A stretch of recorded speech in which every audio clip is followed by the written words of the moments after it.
Hi, my name is Cullen, and I'm a personal injury attorney in Winter Park, Florida.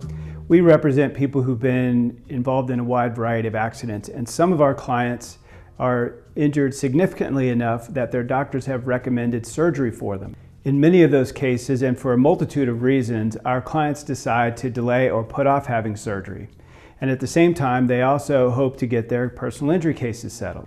Many of the people who are putting off surgery for the time being are really frustrated to find out that the insurance companies on the other sides of their cases don't want to pay the full value of the surgery until or unless they actually have the surgery. This might come as a newsflash to some people, but insurance companies typically don't want to pay more money than they have to resolve cases. Based upon claims experience and actual jury verdicts, insurance companies have a pretty good idea of what a case is worth when a plaintiff has actually had surgery. They know that there are X number of medical bills associated with the surgery. They know what the future costs of future treatment and therapies and that kind of thing is. And they also have a good handle on what juries typically award for pain and suffering for people who've been through a surgery. As a consequence, cases that involve the plaintiff actually having already had a surgery are pretty easy for insurance companies to evaluate, and they're usually fairly straightforward for us to resolve with insurance companies. At the same time, insurance companies know that a fair number of people who have had surgery recommended to them will never ever have a surgery for whatever reason.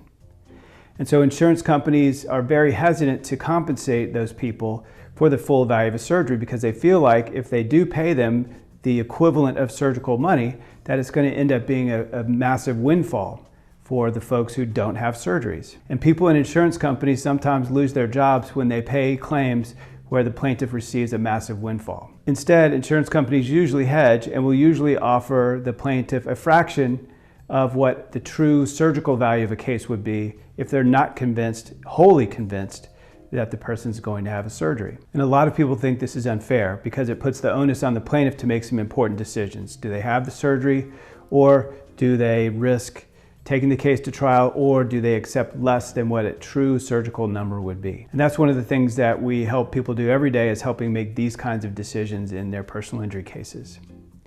If you have a question about a Florida personal injury case or the settlement value or how surgery affects the value of a personal injury case, please call me or my law partner, Robert Hemphill, at 407-254-4901. Text us at 407-644-4444, or visit our website at cullen-hemphill.com for hundreds of pages of web content that may answer a lot of questions that you have.